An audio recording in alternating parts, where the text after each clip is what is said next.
Está começando mais um MFcast, o podcast do MF Rural. Hoje o papo aqui vai ser sobre bem-estar animal com foco na lucratividade. E para isso, trouxemos aqui Vitor Darido. Tudo bom, Vitor? Tudo jóia. Bom, boa tarde. Muito bom estar aqui. Obrigado pelo convite. E com certeza a gente vai trazer um conteúdo muito bacana aí para esse povo. Beleza. Aqui ao meu lado também, Walter Senani. Tudo bom, Walter? Bom, e hoje a prosa é boa demais porque a gente raramente tem a oportunidade de ter na frente uma pessoa que é pecuarista por pura natureza. E é o caso do Vitor. Ele é apaixonado pelo negócio que ele faz e o que é melhor, é um conhecedor do negócio que ele faz. Então, você que vai assistir hoje, prepare-se porque, além de excelentes conteúdos que ele produz na internet, ele vai ter excelente conteúdo para compartilhar com a gente. É isso aí. Bom, Vitor, para começar, queria saber o seguinte. Como é que o agronegócio entrou na vida do Vitor? Eu acho que já nasceu comigo, né? A gente diz que quando está no sangue a gente não consegue fugir. Então a minha ligação com o agronegócio em geral, ela vem de berço, mas ela não é da família. Então é algo diferente, assim. Não tem... Meu avô, por parte de mãe, é pecuarista, mas ele é de Minas Gerais. Eu sou do interior de São Paulo. Eu sou nascido em Minas Gerais, na cidade dele, mas eu só fui nascido lá e a minha vida toda no interior de São Paulo. Então a gente teve pouco contato. Mas isso veio desde a infância. A minha mãe tem hoje lá em casa uma Bíblia e a primeira palavra que eu escrevi, eu rabisquei nessa Bíblia foi cavalo. Então isso registra, né, essa paixão que nasceu comigo, meio inexplicável. Ela começou com cavalo e foi enveredando no meio do boi, porque boi e cavalo parece que uma coisa puxa a outra, anda junto, né?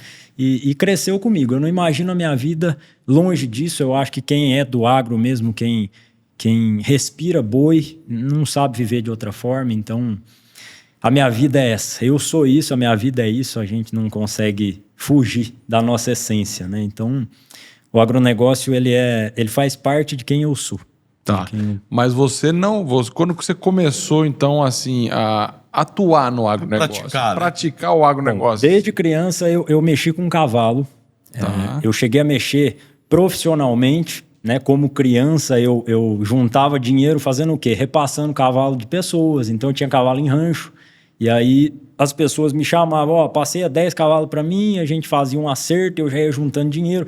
Eu sou meio sangue, eu sou um F1, meio sangue, mineiro com libanês. Então a mão é fechada, trabalhador desde novinho e guardador de dinheiro, né?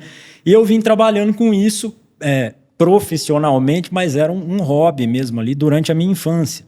Infância com que idade? Infância com 12, 11, 12 anos, foi a época que eu comecei mais isso. E aí, com 19 para 20 anos, eu estava na faculdade já, eu formei administração, formei por conta do meu pai, que queria que eu estudasse de todo jeito, né? Eu queria fugir do estudo, ele queria que eu estudasse. Eu falei, então vamos fazer o que quem não sabe o que quer fazer, faz. Eu falei, então vamos fazer administração. Essa é a verdade, né? E aí, logo no começo da faculdade, eu recebi uma ligação de um conhecido meu que já sabia que eu tinha essa paixão por boi, mas era algo distante da minha realidade, né? Eu não tinha meios para isso. E ele me ofereceu 12 bezerros nessa ligação. E eu comprei os 12 bezerros, meio no susto. Eu lembro que eu cheguei lá na terra dele e desci do carro, olhei os bezerros como se eu fosse um entendedor. Né? Olhei de canto, falei, não, me serve, eu vou pensar e te faço uma oferta. Eu não cheguei a dobrar a esquina lá na rua dele, lá na rua de chão. Eu já liguei para ele e falei, eu pago tanto. E ele aceitou. E depois que ele aceitou, eu tive que ver o que eu ia fazer. E ali eu arrendei 5 hectares e nesses 5 hectares eu comecei. Na primeira semana desses 12 bezerros eu já perdi um por falta de protocolo sanitário bem feito, não tinha conhecimento nenhum. E a gente... E o bom cristão, né? Não há mal que não venha para bem, tudo é graça. E esse bezerro que eu perdi me despertou para entender que aquilo não era uma brincadeira, que aquilo não era uma aposta, né? Eu uso o termo roleta, não compra e espera para ver o que acontece. Não, eu precisava aprender sobre aquilo da mesma forma que eu tinha aprendido muito sobre cavalo e que me abriu muitas portas. E aí eu me enveredei e já são 9 anos de pecuária até aqui. Mas como é que você... Aí que é a parte interessante, que é bom do pessoal que está vendo entender. O que o Vitor fez para aprender? A hora que você viu que o bezerro morreu, foi por causa de vacina, foi por isso, por aí. Aí o que você fez? Como é que você foi buscar informação? Quando a gente não é bom em alguma coisa, a gente tem que encontrar quem é. A pergunta ela é sempre quem. Quem pode me ajudar? E aí eu comecei a andar com pessoas mais experientes, eu comecei a me conectar com pessoas mais experientes. Eu digo pessoas anônimas. Muita gente busca pessoas que já têm hoje, né? É muito fácil, a gente encontra muita informação na internet. Mas na época, o meio que eu encontrei foi andar com pessoas. Então eu frequentava leilão, eu frequentava dia de campo, eu conhecia um que me apresentava o outro, e a gente vai, escuta um pouquinho daqui, um pouquinho dali, e eu sempre fui testando tudo. Eu sou muito de querer ver o que dá aquilo, né? Porque a gente escutar é uma coisa. Agora, Sim. o que dá certo na minha realidade? O que funciona de fato? O que é? Que é falácia, que é modernidade demais, que não vai caber na minha realidade. E eu vim testando tudo isso. Então, eu brinco que eu tenho o couro grosso, né? De ficar testando, e a gente vai tomando uns tombos no meio do caminho, e muita coisa funciona, muita coisa não funciona, mas a minha forma de aprendizado, ela foi com pessoas mais experientes. Tem muitas pessoas que fizeram parte da minha trajetória, somando em conhecimento, e eu ia ouvindo aquilo e lapidando e trazendo para a minha realidade. Ou seja, relacionamento. Você foi buscar se relacionar. Eu uso uma frase que é a seguinte: faz os melhores negócios quem conhece mais pessoas. Eu vejo muita gente que quer fazer negócio hoje. Eu quero arrendar uma terra, eu quero comprar e vender um gado, eu quero fazer uma catira, uma gambira, né, que é uma compra e venda. Mas a pessoa não conhece ninguém. Ela nunca saiu de casa, ela não está no meio. Então o principal ponto é conhecer gente. Você não vai fazer negócio se você não conhece ninguém. Você não vai conseguir, de fato, abrir uma porta nova se você não tem ninguém ali para te auxiliar, se você não conhece ninguém, se você não está no ambiente correto. Então, é frequentar os lugares corretos. Se você quer trabalhar com pecuária, você tem que frequentar lugares onde você encontra outros produtores, você tem que pesquisar conteúdos feitos por outros produtores para que você vá abrindo o seu leque de possibilidades e se conectando de fato com outras pessoas. Aí você está falando aí que você acabou aprendendo porque você se conectou com pessoas, né? Mas então, só para saber aqui, você não foi atrás... Normalmente a pessoa fala assim, não, vou atrás de um técnico para me ajudar. Não, você preferiu ir nas pessoas ou também teve técnico veterinário? Teve, etc, mas eu conto o técnico como pessoa, assim. Eu não estou dizendo que quem eu encontrei era só um pecuarista que não tinha nenhum nível de formação. Não é nessa linha que eu estou querendo dizer. São pessoas ligadas ao negócio. Independente então, de zootecnistas que hoje são muito amigos meus, médicos veterinários que hoje são muito amigos meus, engenheiro agrônomo, enfim, e produtores, né? São muitos produtores, muito pecuarista velho de atividade que me trouxe essa bagagem também. Porque ele tem a experiência, né? Vem muita coisa enraizada ali que a gente acaba tendo que ir ajeitando, né? Que a gente vê que não é bem assim, mas muita coisa funciona, muita coisa boa. E a gente vai poupando alguns erros ao longo do caminho, né, por conta disso. Tá. Entrando no assunto aqui que a gente colocou no início, que é o bem-estar. Hoje a gente fala de bem-estar animal, e quando você fala isso, tem algumas pessoas que acham que é bobeira, não vale a pena, vou gastar muito. Quando, na verdade, o bem-estar animal, se você fizer bem feito, ele te aumenta a lucratividade, não é isso? A questão de bem-estar, e falando agora como pecuarista, né, para quem está acompanhando isso, durante o meu início, a minha visão era de frescura. Não, bem-estar animal é frescura, isso aí não vira nada, isso é coisa moderna, a gente corre disso, né? Eu acho que é tanta mídia que se dá, é tanto palco que se dá para esse tema de uma forma errada, vinda de um povo que critica isso de uma... realmente apedrejando o produtor, que isso distancia o produtor de querer olhar para isso. Então, a questão de bem-estar animal que eu trago, que eu prego, que eu pratico, ela é uma questão ligada à produção. Então, quando a gente tem clareza sobre o impacto disso no nosso resultado financeiro, no nosso bolso, isso se torna uma ferramenta, um aliado para que a gente melhore o resultado financeiro. Porque paixão por boi a gente tem. Nascer amando boi a gente nasceu. Agora, não dá para a gente amar um negócio que dá prejuízo. Não dá para a gente amar uma atividade que a gente não consegue tocar. E diante de um mercado tão chacoalhado, tão volátil como a gente tem visto, a gente tem que usar de todos os artifícios. E eu digo que a conta da pecuária ela sempre vai fechar no detalhe. E bem-estar animal vem como um detalhe para a gente poder avançar na nossa produção em muitos aspectos, melhorando segurança de equipe, melhorando produtividade, diminuindo gasto com manutenção de curral, de instalação, enfim.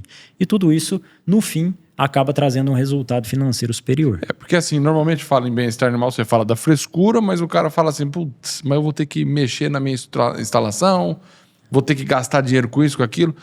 Não. Como é que é? A questão é a seguinte, tem muito manejo bom em curralzinho ruim, acabado. Por quê? Porque o manejo é bom. E tem muita gente que faz um investimento altíssimo numa instalação moderna, num curral anti-estresse, enfim. Mas ele não tem a cultura dentro da fazenda daquilo. Ele não tem uma equipe que está direcionada, que tem aquela visão, aqueles valores, que entende o impacto que aquilo tem. E o manejo é ruim. Então não adianta nada você ligar todo tipo de prática a investimento. Não, muitas vezes implementar uma prática de bem-estar animal é retirar um comportamento ruim, que não vai custar nada. Entendi. Muitas vezes é melhorar alguma coisa no manejo, muitas vezes é melhorar alguma coisa na programação de tempo. Um grande problema dentro da fazenda são os imprevistos. Fazenda é fazendo as coisas o tempo inteiro, né? A gente não para, corrige daqui, corrige de lá. E se a gente não organiza as coisas da gente com o tempo, o que acontece é que a gente atropela no manejo. E aí faz um manejo todo mal feito. Quanto manejo de protocolo sanitário tem que 70% do rebanho recebe a vacina, os outros 30% não. Que aí vai pingando no lombo ali, vai abençoando e vai soltando e tá tudo bem, né? E na verdade isso depois vai refletir em problema. Acaba querendo passar uma quantidade grande de animais no curral. Organizar o tempo. E só falar, não, passei hoje 500, 600 cabeças, porém você não vacinou direitinho. E tem algum número ideal que você fala assim, depende da fazenda. Eu sou muito a favor de que assim, pecuária não tem receita de bolo. Eu recebo muita pergunta de pessoas que querem uma receita pronta para pecuária, mas eu falo, não, pecuária não existe isso. Cada fazenda e se alguém te entregar uma receita pronta de algo, desconfie, porque não tem. Cada fazenda é uma realidade. Essa questão de querer empurrar no produtor que tudo serve para ele, que determinada tecnologia é para todo mundo, isso não existe. Existem práticas que você vai adaptando de acordo com a sua realidade que vão te trazer benefícios. Agora, engessar um volume de cabeças, depende do preparo da equipe.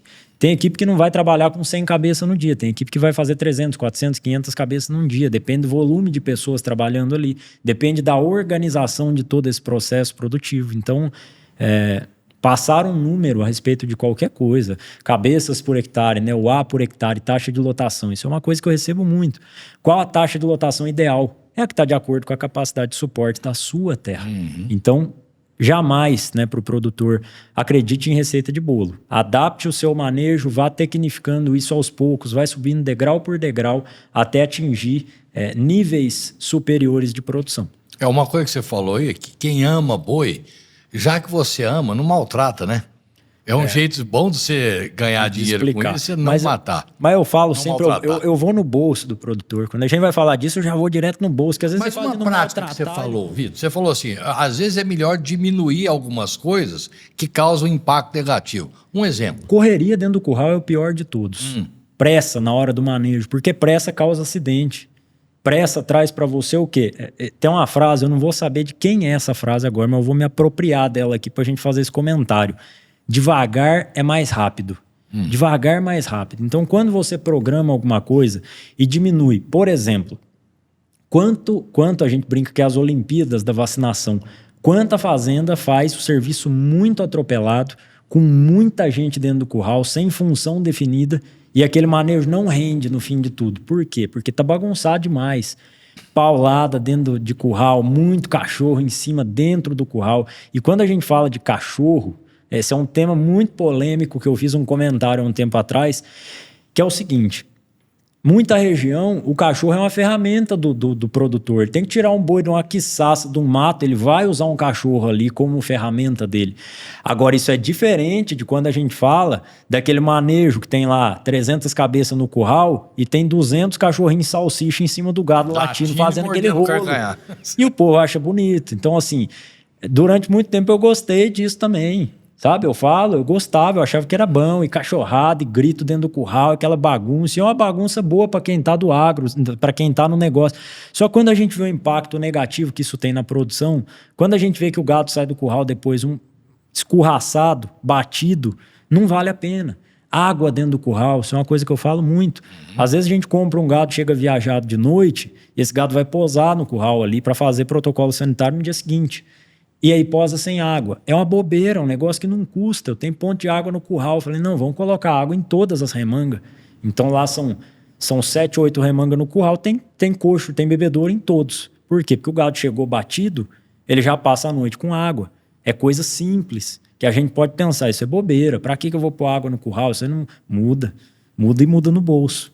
Então são pequenos detalhes, né, detalhe pequeno, que a gente vai ajustando para melhorar o resultado final, e isso impacta muito. Porque no fundo, uma fazenda é uma indústria de carne, né? Você está produzindo 1 quilo de carne que você deixou de produzir porque você maltratou, aí você perdeu dinheiro. É prejuízo. É prejuízo, né? A gente mudar essa ótica para realmente olhar para a fazenda como um negócio. Porque o gosto pela terra, às vezes ele turva a visão da gente.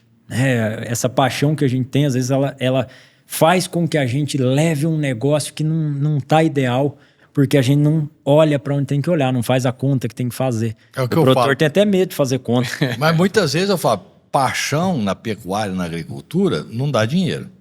Se você for só um apaixonado, mas não for um profissional da área, não vai dar dinheiro. Então você quer gastar dinheiro com isso? Você tem sobrando? Agora vai. Agora você quer ser profissional, Exatamente. é outra coisa. Exatamente. Eu sempre falo, quer tocar como hobby, não tem problema nenhum nisso. Nenhum. Inclusive é um hobby muito saudável, mas é um hobby caro. Tenha consciência disso. Agora, o que não dá é para trabalhar de qualquer jeito, tocar uma atividade de qualquer forma, nas coxas, né, mal feito, aquele serviço tudo de gambiarra, e reclamar do resultado. Falar que não presta, que pecuária não dá certo. Não. Depende. Como é que você está fazendo?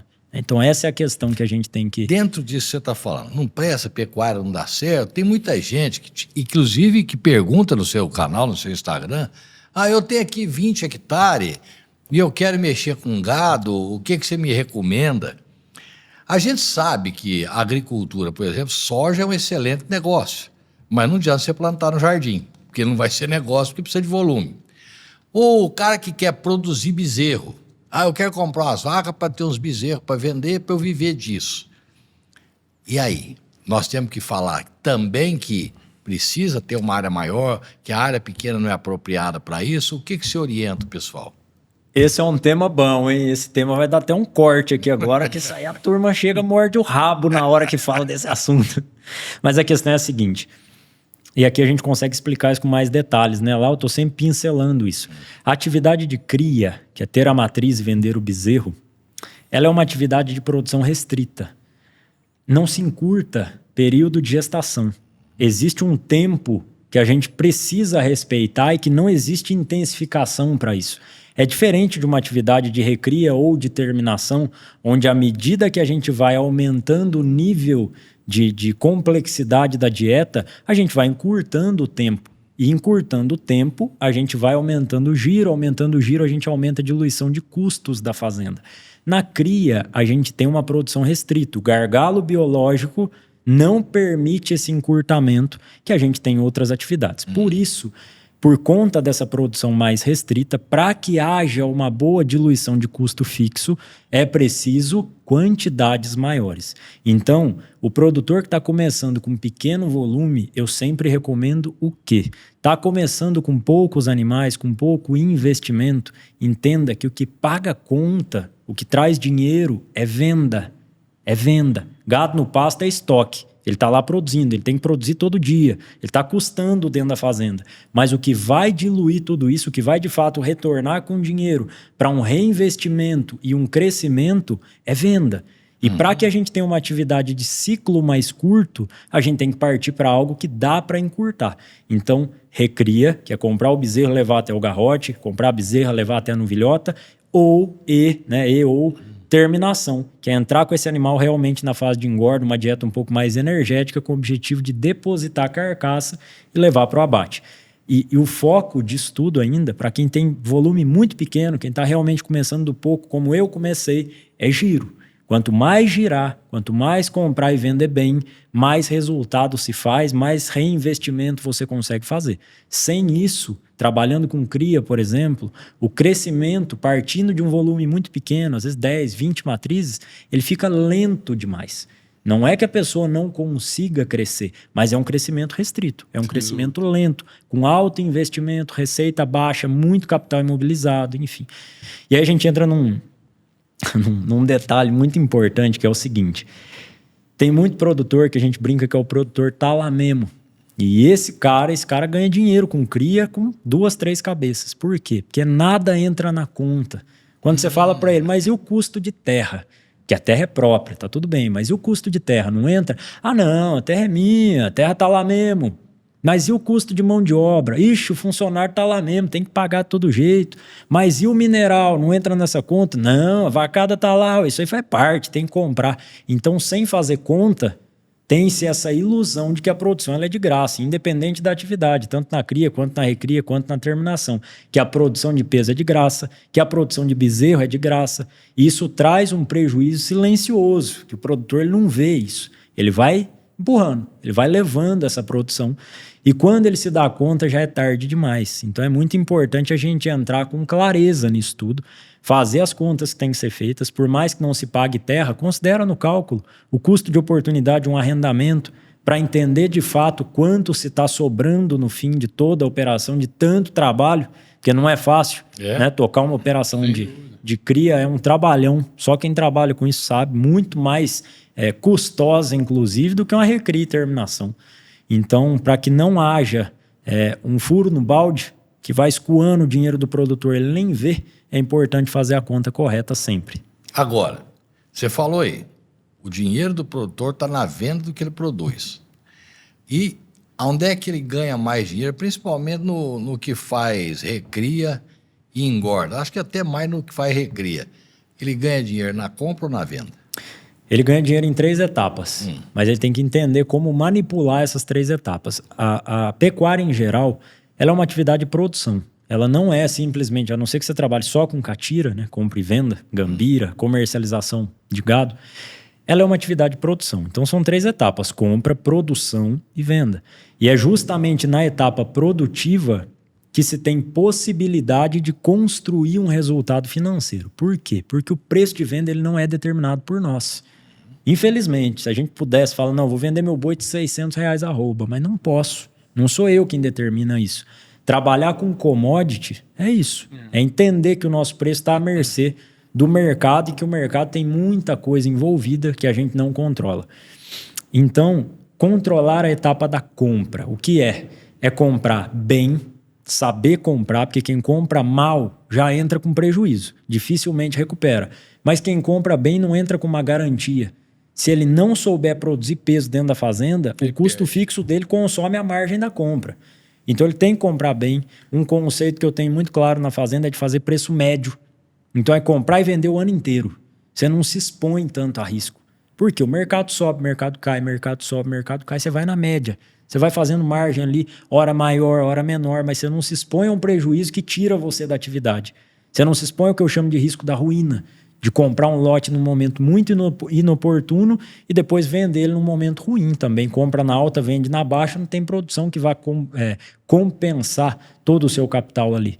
Então é comprar bem fazendo preço médio, na etapa produtiva entregar condições, porque todo animal tem um determinado potencial de produção, mas ele só vai atingir aquilo se ele encontrar condições para isso. E condição é boia, é comida boa, é pasto bem manejado, sem frescura. É um pasto bem manejado, entregue ali na altura correta. É suplementar para entender que isso vai diluir custo fixo, vai encurtar o tempo. E encurtando o tempo você aumenta a rentabilidade, gira mais o estoque. E no momento da venda é realmente aproveitar oportunidades e nunca deixar de lado mercado futuro para travar preço de venda. Porque eu já passei tanto susto com isso que hoje não entra um boi na engorda sem trava. Eu cansei de correr risco. Isso tira o sono da gente.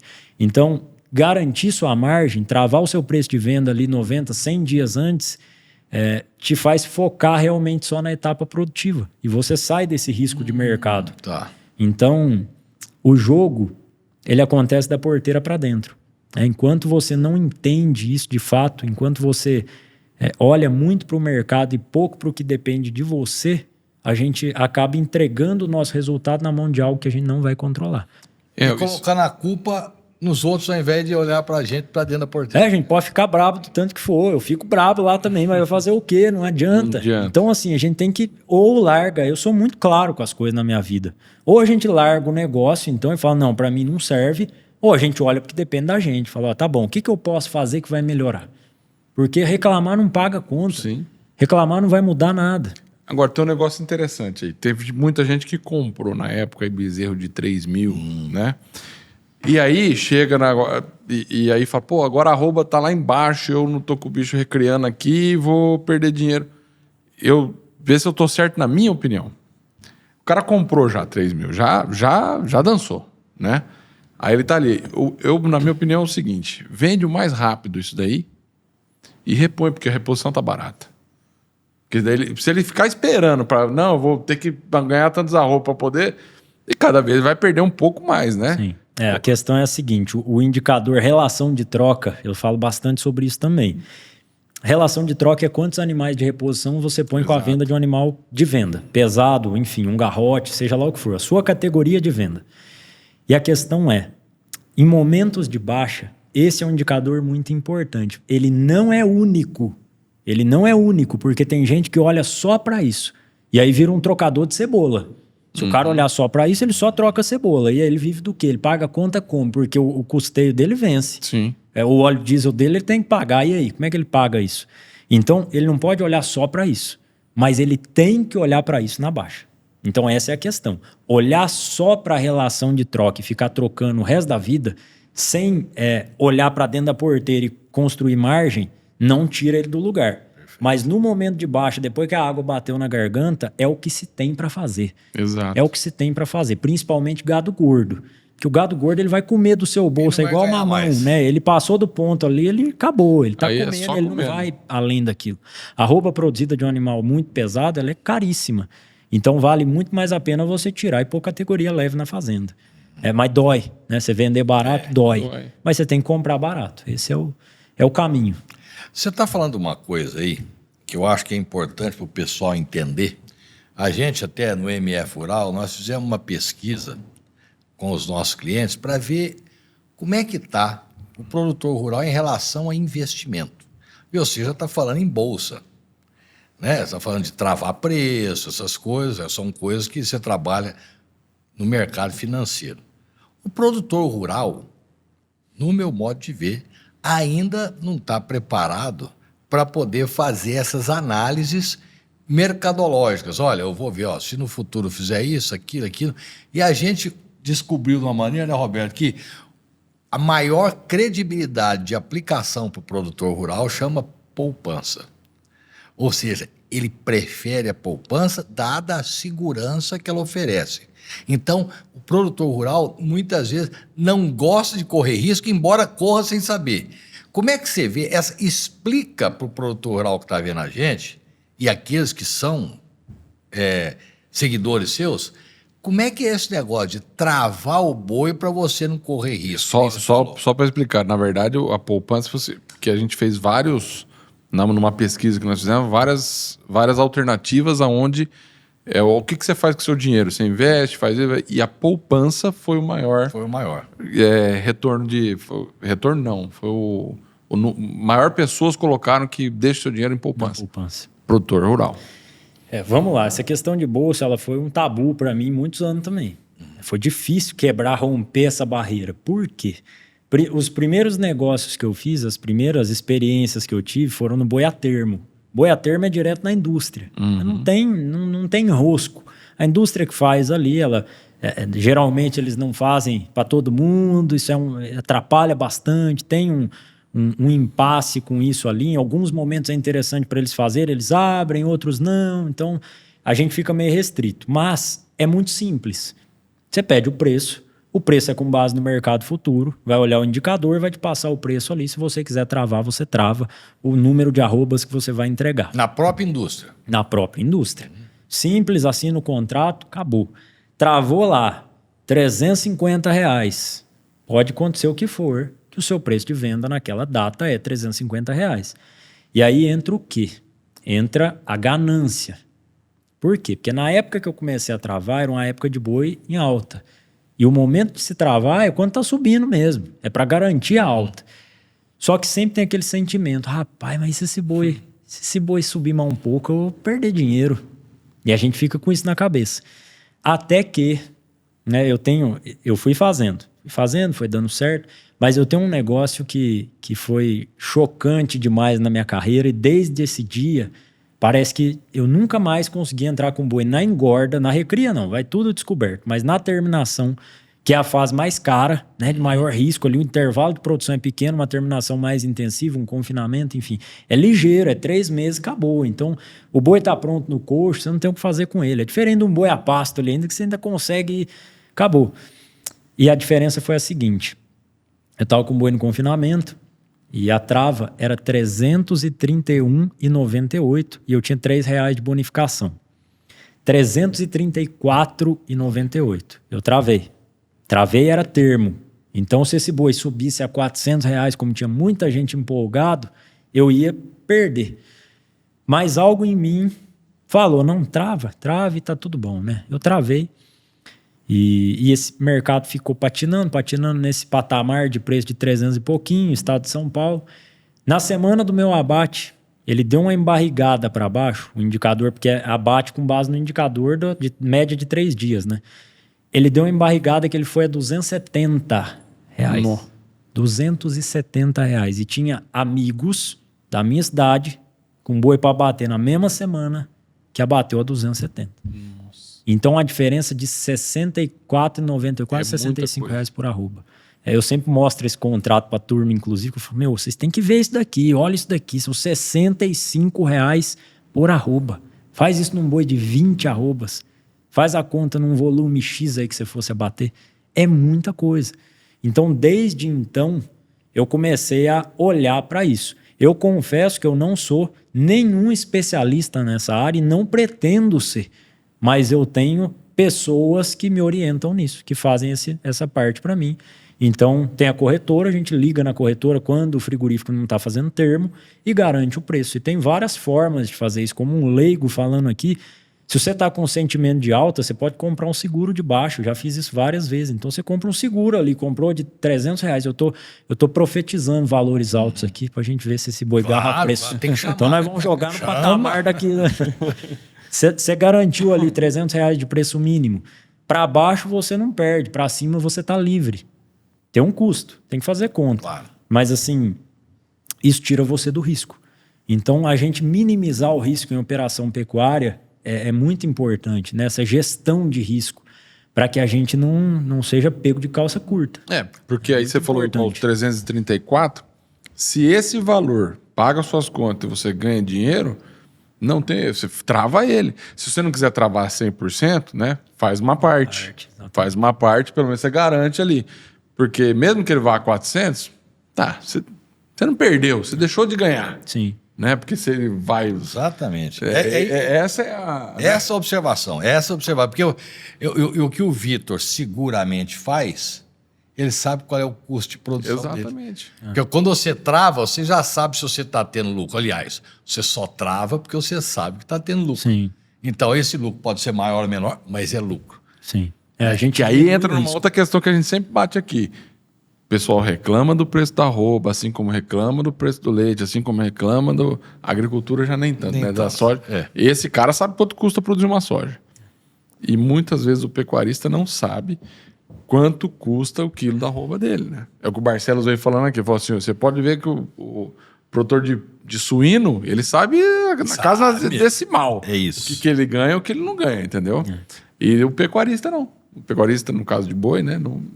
Lá, deixa... Na sua visão, Vitor, você que está no mercado, e você tem umas visões diferentes e você, além da sua aptidão natural para a pecuária, que é uma aptidão natural, sei que você formou em administração, o que também te deu uma base muito boa para ser um bom administrador, propriamente dito, do seu negócio.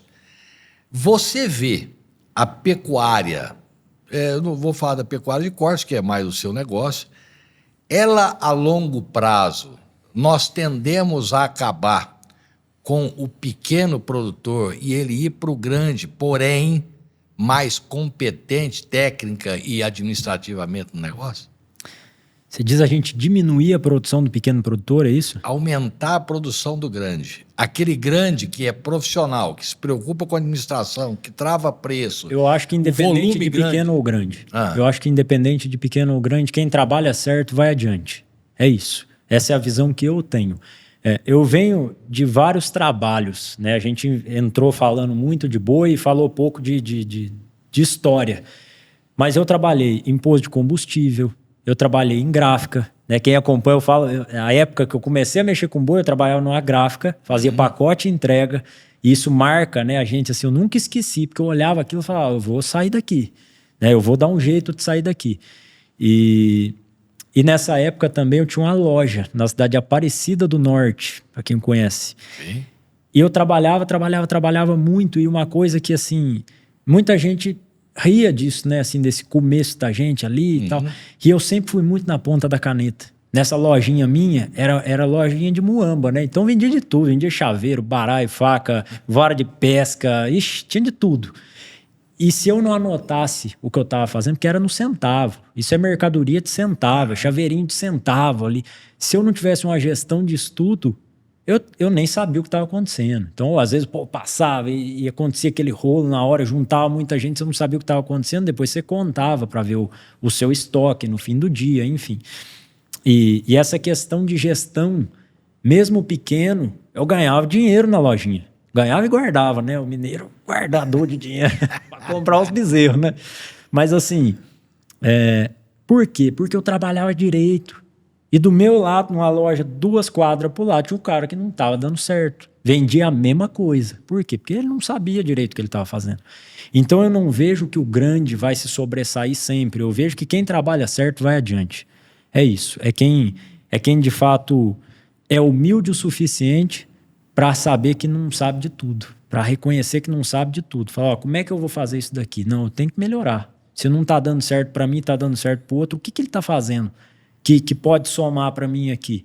E a gente dar a mão mesmo e compartilhar isso, que eu acho que isso vai levar todo mundo adiante.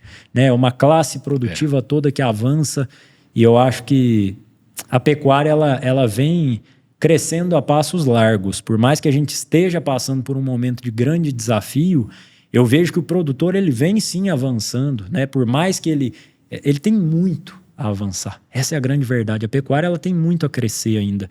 A gente tem um baita país de produção, a gente tem uma baita condição de produção. E eu acho que em muitos momentos a gente reclama demais e foca no que depende da gente de menos. Então, tem muito a avançar e eu acho que tem espaço para o pequeno sim. Até porque eu acho que essa fase que a gente coloca assim, que está hoje, que é desafiante, né? Aí vai sair o cara que não tá focado, que não tá com gestão, esse cara vai sair.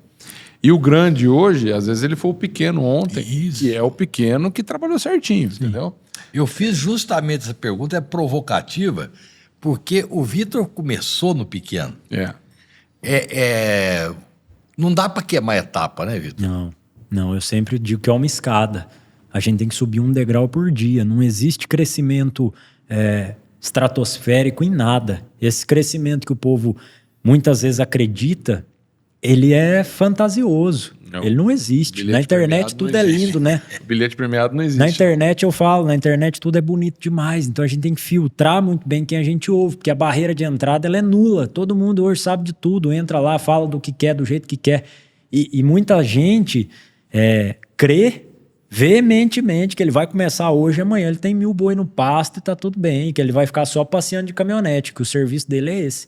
Deixa eu fazer um corte na linha do tempo aqui, para depois a gente voltar nele.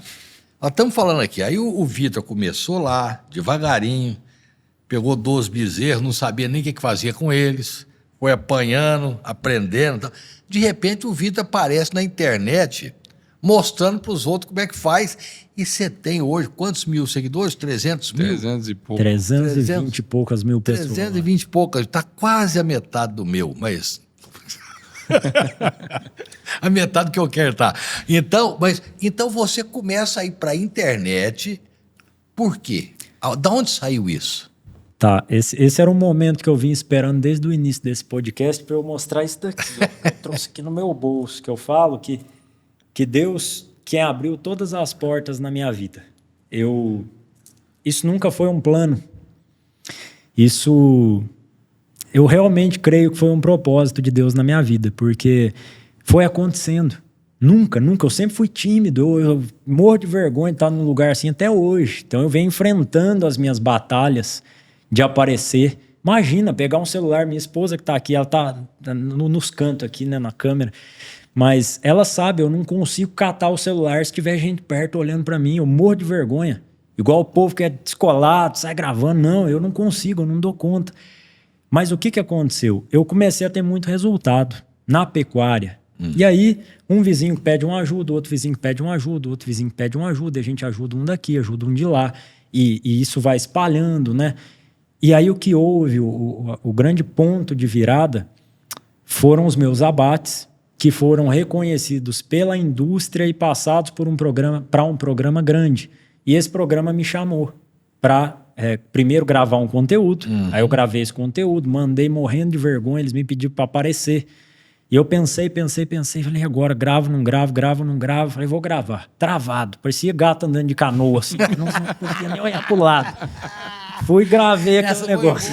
Gravou azul e só eu assim. Hoje eu olho aquilo, eu morro de vergonha, que vai passando o tempo, a gente se solta um pouco, né? Mas eu gravei, eu falei, não, eu nunca arredei pra nada na minha vida, eu sempre fui trabalhador, eu não vou arredar pra isso não. Fui lá e pus a cara lá e gravei. Mostrei, ficou um vídeo bonito, juntou aquela bezerrada em volta, né? Um fim de tarde bonito lá na fazenda, enfim. E aí, eles me chamaram pra ir ao vivo.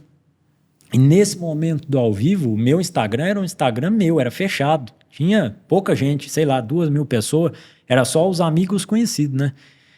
Aí eu pensei bem, falei, eu vou abrir esse negócio. Morrendo de vergonha, né? Falei, eu vou abrir esse negócio aqui, mas não tinha nada. A única coisa que eu postava era volante de carro, era os boi no pasto, uma coisa ou outra assim, mas não tinha conteúdo mesmo. E aí chegou um monte de gente. E chega um monte de gente, você aparece, televisão, aí começou a gente querer mandar as coisas e tal. E isso foi despertando em mim a vontade de mostrar as coisas da fazenda. Mas durante muito tempo foi um exibicionismo. Um exibicionismo. Eu mostrava minhas coisas, mostrava o gado, mostrava as coisas acontecendo, mostrava carregando boi, mas não ensinava nada. Porque eu ainda tinha aquilo. É um egoísmo que vem na gente, né? Acho que a gente nasce com isso e é ruim, sabe? Você fala, não, pai, pra que eu vou ensinar as coisas? Ninguém me ensinou.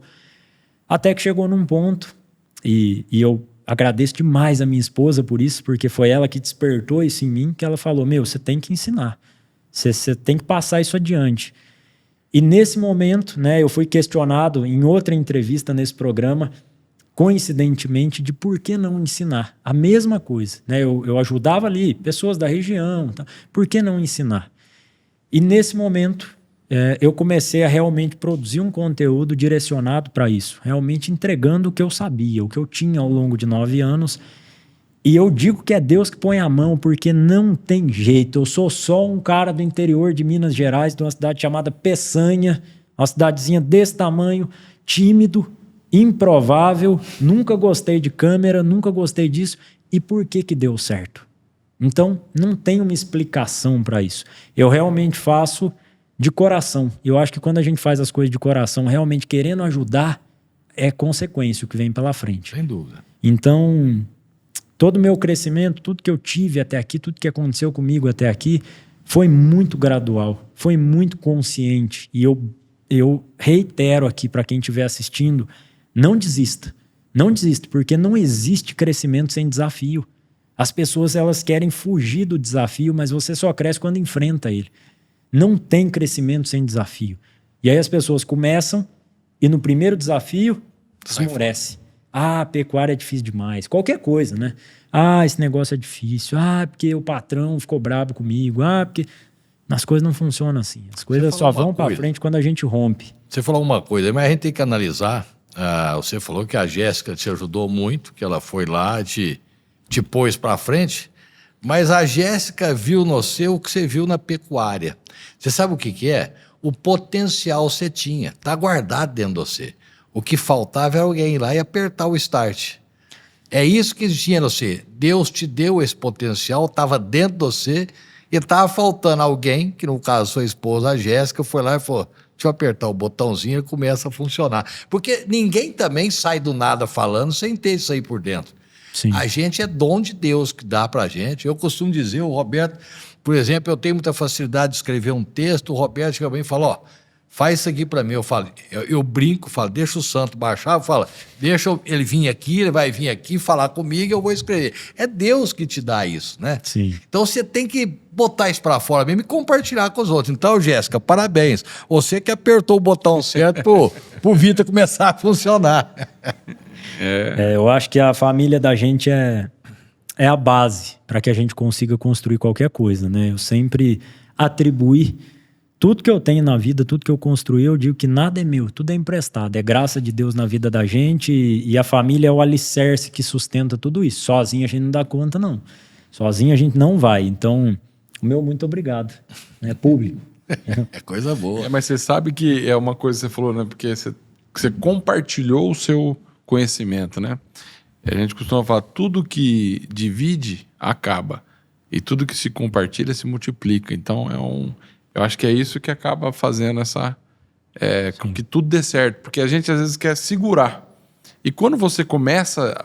E isso que você falou, uma característica de compartilhar, de ajudar... Todas as pessoas bem-sucedidas que eu já conversei na minha vida, exatamente fazem isso. Eu acho que as pessoas que focam em dinheiro dificilmente vão conseguir o dinheiro. O dinheiro ele é só consequência. Esses dias eu recebi uma pergunta, você é muito rico? A pergunta aleatória, né? Chegou, de vez em quando chegam uns... Né? Aí eu pensei, falei, eu sou rico demais. Aí eu gravei um vídeo respondendo, né? Você é muito rico? Falei, sou rico demais. Eu tenho uma esposa maravilhosa, eu tenho pais maravilhosos que me deram educação. Foi na base do sistema antigo, mas da Havaiana. Eu sou muito grato por isso, muito grato, né? Jovens que assistem isso daqui, entendam que os pais de vocês, eles sempre vão querer o melhor. Sem dúvida. Porque hoje eu entendo isso. Quando a gente é criança, a gente não entende. Então, sim. Falei, sim, eu sou muito rico, eu sou um homem temente a Deus, eu sou um homem que tem uma esposa maravilhosa, que tem uma família muito boa. E aí, quem atribui riqueza a dinheiro acaba ficando vazio em tantas outras coisas mais importantes. Já é pobre. Eu acho espírito. Que o trabalho da gente, ele tem que ter um propósito, claro. Tanto para o produtor de carne, né, tanto o meu trabalho como pecuarista.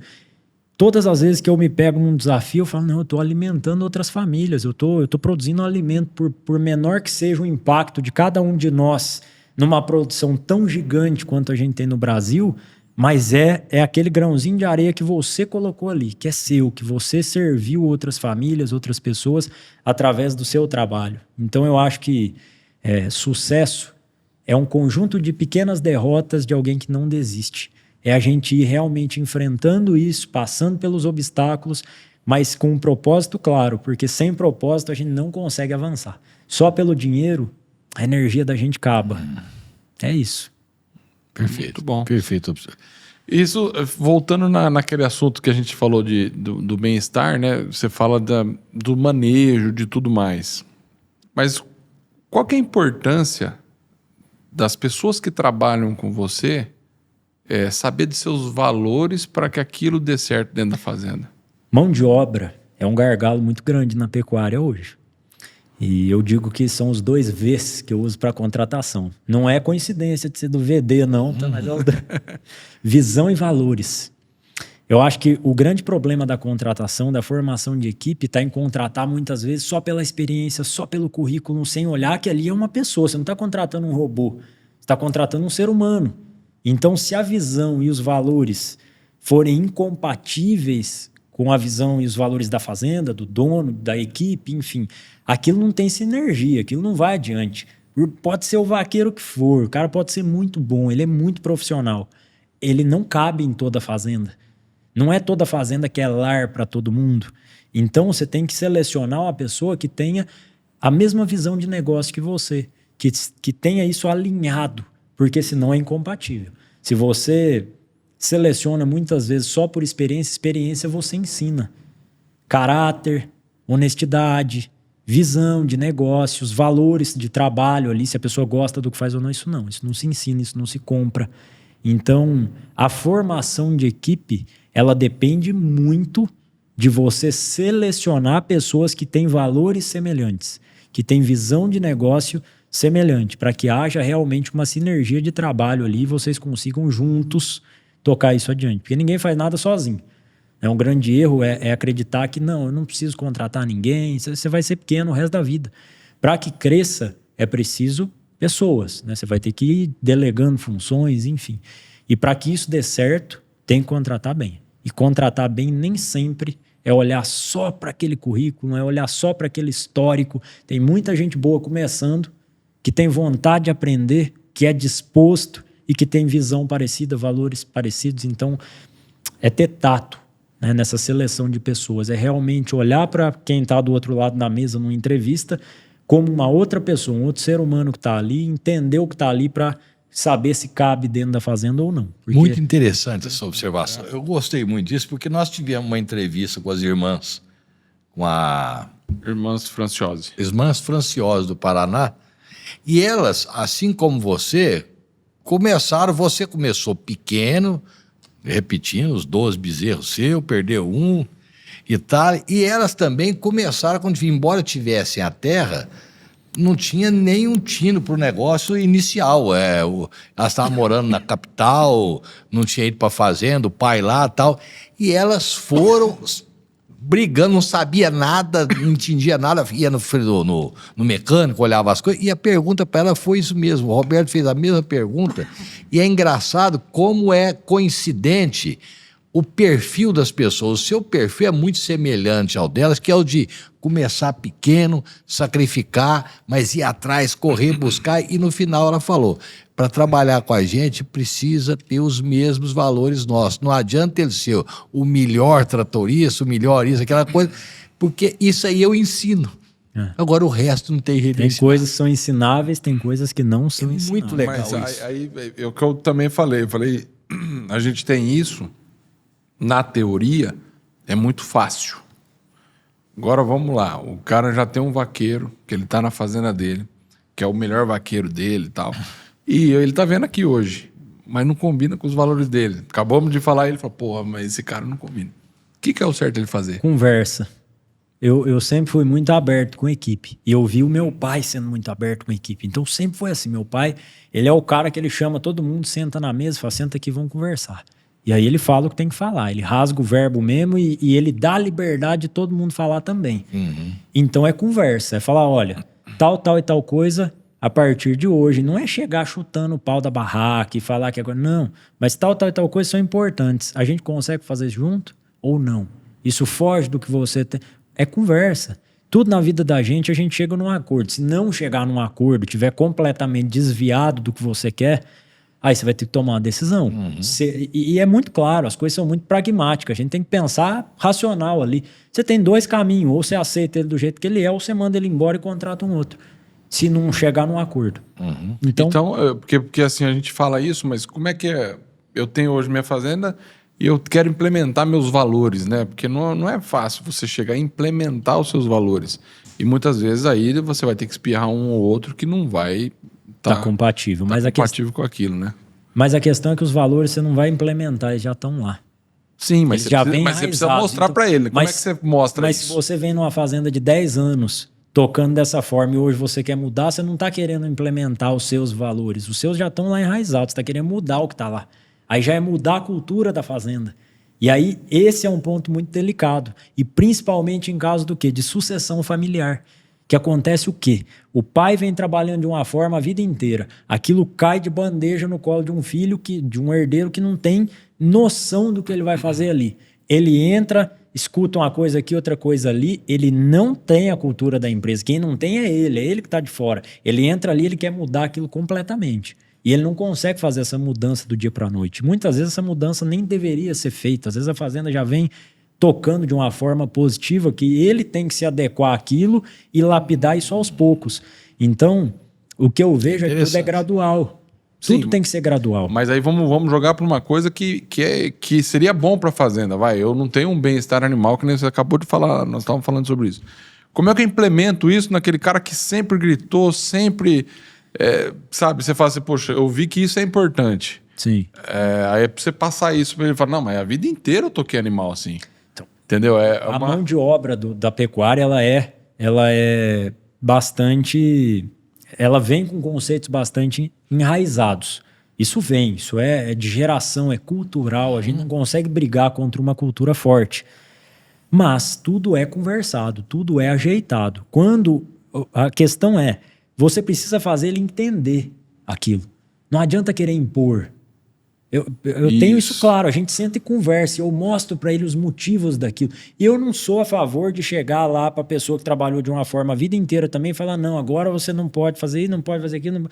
Não, é gradual. E ele, como uma pessoa racional como nós, que tem a mesma inteligência que a gente tem e consegue entender, vai perceber aquilo.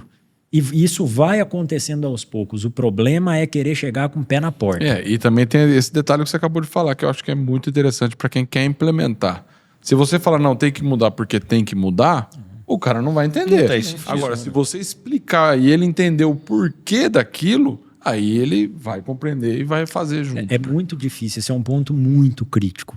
Muito crítico. Por quê? Porque o problema está, muitas vezes, em quem está contratando, que não tem essa boa vontade realmente de entender que existe um processo de transição ali. Você não consegue fazer uma mudança bruta numa empresa que tem cultura de 10, 15, 20 anos do dia para a noite. A mesma coisa acontece numa fazenda, que é uma empresa a céu aberto, com muita cultura envolvida. E é uma cultura boa, uma cultura positiva, que a gente vem só acertando as arestas disso, para que isso produza mais. Agora, sem tempo para conversar, sem tempo de sentar e mostrar, sem vir tecnificando isso aos poucos, ensinando, mostrando, sem paciência, você não consegue. Você querer, e eu vejo muito isso, é querer empurrar a goela abaixo as coisas, você não vence, não vence. Você vai desligar eternamente pessoas da fazenda e nunca vai estar bom. Se você não entender que todo mundo tem virtudes e defeitos, que todo mundo erra, né? Eu sempre aprendi, isso é uma coisa, errar, todo mundo erra. Tem gente que não aceita erro, tem gente que não... Todo mundo vai errar. Se você é intransigente demais, ninguém quer trabalhar para você. Ou você é uma pessoa boa que dá voz, né? Quem trabalha lá tem que ter voz, tem que ser ouvido também. Quanta coisa na fazenda eu aprendo com quem trabalha comigo. Por quê? Porque eu dou liberdade de ouvir. Eu falo, tá bom, me explica aí, como é que nós vamos fazer? O que você acha disso? Eu sempre pergunto. Senta aqui, vamos conversar. O que você pode me ajudar com isso aqui? O que você acha da gente fazer assim ou fazer assado? É muito mais fácil você levar adiante alguma coisa em conjunto com quem está com você. Isso não é um cabo de guerra. Não é a queda de braço. Sem dúvida. Agora, você tentar forçar uma coisa, isso vira uma briga, porque o outro do outro lado resiste também. Fala, não, pera lá, o que você tá? A vida inteira eu fiz assim. O que agora você não quer que eu faça? Você tá querendo que eu saia? Aí já vira que existe, é quase que uma linha tênue aí, é muito próximo quando a gente está falando de cultura da fazenda, de valores da fazenda e de capacitação do funcionário. Tem uma diferença, porque às vezes você chega para o cara, ele não faz porque ele não sabe. Sim. E ele não sabe porque não foi ensinado. E é o que você falou, não adianta de uma hora para outra você querer mudar o cara assim e falar, agora... Não, mas peraí, eu não sabia nem aquilo que eu estava fazendo, agora eu tenho que mudar isso aqui. E nós temos que considerar o nível de estudo, se ele tem a capacidade cognitiva, porque às vezes não estudou o suficiente para poder desenvolver isso, né? Eu acho que agora, eu achei muito interessante o que você falou, que muitas vezes o cara pega a fazenda pronta de herança, alguma coisa, chega lá e quer ao invés dele querer entrar na cultura que já está estabelecida há 20 anos ali, ele quer chegar lá e mudar tudo. Vai se lascar. Esse é um negócio muito interessante. E às vezes aí eu já não vou nem... Agora eu vou falar uma coisa até para técnico, né? Veterinário, ou tecnista, ou seja, que eu tive essa experiência como veterinário em fazenda. Eu trabalhava com leite. Então eu chegava numa fazenda e falava, putz, eu queria ter a medição diária do leite. Porque para mim era muito importante saber aquela vaca, se ela diminuiu hoje, amanhã, o que aconteceu. Que até pelo leite você vê se ela às vezes tem algum problema, ou se entrou no cio, etc e tal. Você tem oscilação. Mas eu chegar lá, falar, você tem que anotar o leite agora todo dia. O cara fala, porra, esse cara é louco, né? Eu anoto uma vez por semana. Por que eu vou... Tem que explicar o porquê. O porquê da importância. E mais um detalhe, não é chegar mandando. Eu fazia isso, eu implementava, eu fui trabalhar na fazenda, implementar isso. Durante um mês inteiro eu acompanhava a ordenha de manhã, de tarde, de noite. E eu anotava junto com eles. E aí, no outro dia, eu mostrava, ó, você viu aquilo ali, ó? Ó, essa vaca que tá com problema. Eu falei, mas como é que você sabe? Não, diminuiu o leite hoje de manhã. Pô, porra, tá. Então ele começa a entender o porquê de você estar fazendo aquilo, da sua implementação do que você quer. Não adianta chegar com a paulada, ó, você tem que anotar, tal, vira as costas e vai embora. Ele vai até anotar, vai anotar errado e fica por isso mesmo, né? Eu acho que tudo é o exemplo que a gente dá. Não tem como você querer pedir algo se você não é algo. Exato. E essa questão de entrar com o pé na porta, né? Tem muito caso de sucessão. Eu recebo muita dúvida de sucessão. Putz, e na maioria dos casos, a sucessão ainda não aconteceu. É o jovem que ele quer ajudar o pai. Ele tem boa vontade, ele vê que o pai não está indo para frente, ele quer ajudar. E eu pergunto sempre o quê? O seu pai quer ajuda? Primeira coisa que eu pergunto é isso. Porque se às vezes o velho tá quieto e trabalhou assim 30 anos e tá feliz com as coisas que ele tá fazendo lá, isso só vai gerar atrito. E na maioria das vezes o filho quer chegar e falar, você tá errado, você não faz conta disso, só porque o VD falou que você tem que... Não, deixa o homem quieto lá, ele produziu a vida inteira. Agora, se ele tá querendo mudança, se ele tá reclamando, falando, putz, tá difícil aqui, filho, você pode me dar uma mão, né? Nossa, tá difícil, você tá vendo ele reclamando, ele não aceita ajuda, mas ele reclama diariamente. A única coisa que convence alguém é resultado. Nada convence a outra pessoa senão resultado. Enquanto você não tem resultado, você é louco. Depois que você tem, aí você passa a ser ouvido. Aí você é gênio. Então, o meu conceito para esses casos sempre é: não tenta empurrar as coisas goela abaixo. Não chega com o pé na porta. Não chega querendo falar que tá tudo errado. Ele tem uma história, muitas vezes, de geração ali que deu certo. Isso tem que ser respeitado. E muitos jovens não respeitam nada. Não, porque tá tudo errado. Não tá tudo errado, não. Às vezes é uma coisinha que você tem que ajudar ele a ajustar. E para ajustar ou para fazer uma mudança mais drástica, tem que mostrar resultado. Como? Com o seu dinheiro. Ou você vai lá e faz, já que você é bom. Eu sempre falo, vai lá e faz, ué. Ou você propõe algo num dia que seu pai e sua mãe estiver bem de bom humor, chama ele para um café, faz um bolinho, chama ele e fala, ó, você tem lá 5.000 boi, posso mostrar isso aqui em 10, que é o que você vai aguentar. Depois você trabalha para pagar se você fizer besteira. Mostra em volume pequeno. É a única forma. E se ele não aceitar? Se ele não aceitar, aí ou você entra no esquema dele ou você vai e faz sozinho. Porque ficar brigando, criando atrito em família, isso destrói a família e não leva o negócio a lugar algum. Então é sempre entender que esse processo ele tem que ser gradual, ele tem que ser respeitoso. Os nossos pais estão acima de nós, existe uma hierarquia que tem que ser respeitada, não existe essa de, o seu pai, não, seu pai fez a vida inteira ali, respeita a história dele e propõe algo que vai melhorar a vida dele se ele quiser. Se ele não quiser, cabe a nós construir o nosso negócio. Então, a sucessão e o técnico, né, que você trouxe muito bem, inclusive, que isso é um problema comum, né? O técnico já chega querendo mudar tudo, tá tudo errado, vamos mudar tudo. Não, isso não vai. Ela tem que ser gradual, ela tem que ser pontual, corrigindo que vai avançar mais rápido. Primeira coisa é isso, para não ficar torrando dinheiro, um monte de coisa que não vai trazer retorno. E ela tem que ser gradual, tem que ter respeito, tem que ter comunicação clara, senão não avança, não vai.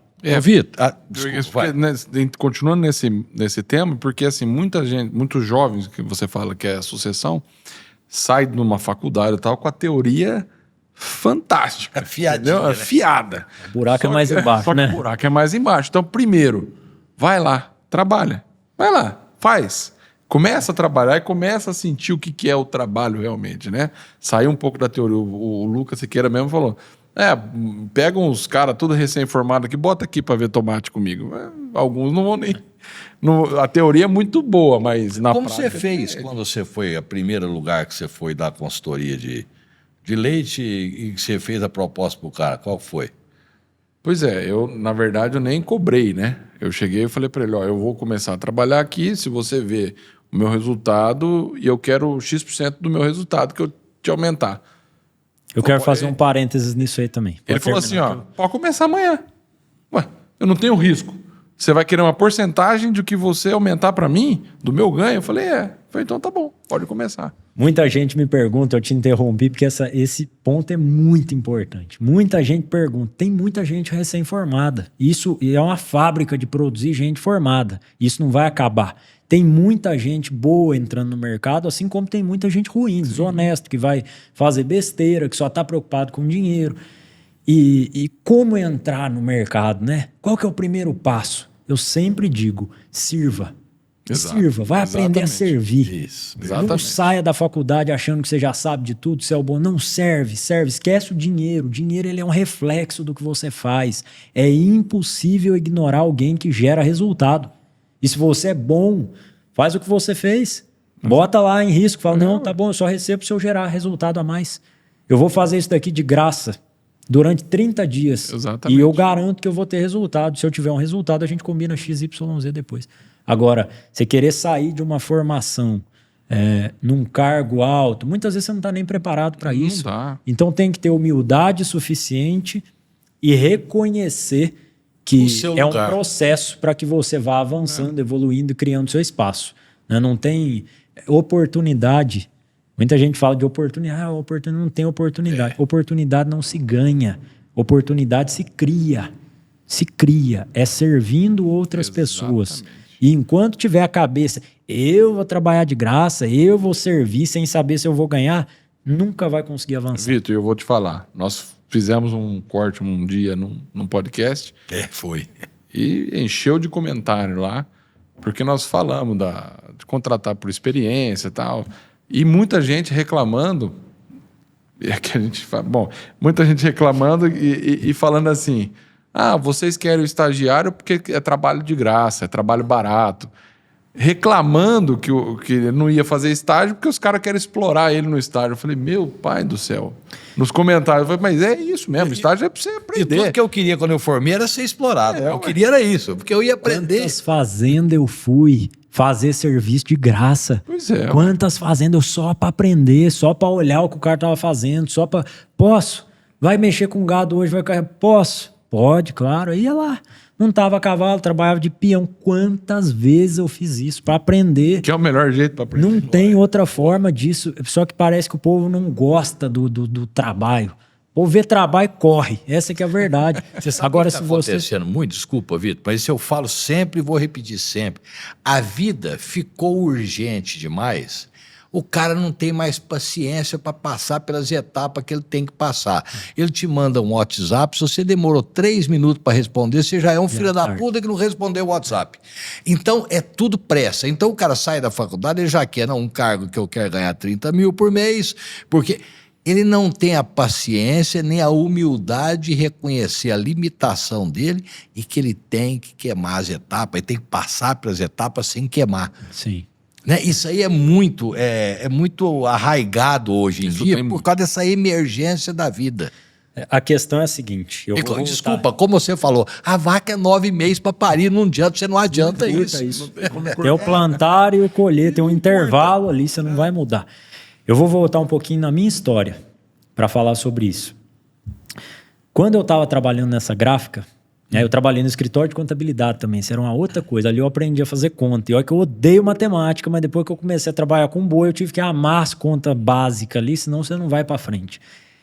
Mas eu me via ali trabalhando e eu trabalhava. Não era trabalho brincadeira, não. Eu sempre vestia camisa, eu nunca tive preguiça de trabalhar, eu sempre fiz mais do que era para fazer, eu ficava mais do que o horário. Eu gostava de trabalhar e eu gostava de ver que eu servia para alguma coisa. Mas é óbvio que eu olhava para mim no fim do dia e falava, rapaz, mas você é mais do que isso. Não é possível, você está aqui fazendo pacote, se mexe. E pensando, o que eu vou fazer, Eu nunca amaldiçoei o meu trabalho. Eu nunca reclamei do meu salário, que era pequenininho, minúsculo, que eu não vou nem... Minúsculo. Não era nem salário mínimo, era menos que salário mínimo, muito menos. E eu me virava com aquilo, e guardava daquilo, e deixava de fazer muita coisa para ter um futuro. Mas eu nunca reclamei. E eu vejo que as pessoas muitas vezes têm uma oportunidade e acham ruim. e não quer aquilo. Quanta gente queria estar no seu lugar. Então, o caminho que a gente tem que seguir é gostar de onde a gente está hoje, mas se mexer para chegar onde a gente quer chegar. É simples de entender isso. Nada vai cair do céu. E o trabalho, ele sempre vai devolver. Não tem jeito de você trabalhar e não dar certo em alguma coisa. É proporcional, né? Só que não dá para trabalhar pouco. Não dá para não querer trabalhar. Não dá para trabalhar meia boca. Ah, deu sexta-feira, vamos embora. Não. A minha vida foi uma vida de abdicação. E eu deixo uma frase aqui para quem tá... Qual câmera que tá ele mesmo, aqui? pode falar com ele. Uma frase para quem é jovem e está começando agora, que eu ouvi de uma pessoa que somou muito na minha vida. E eu ouvi essa frase muito novo.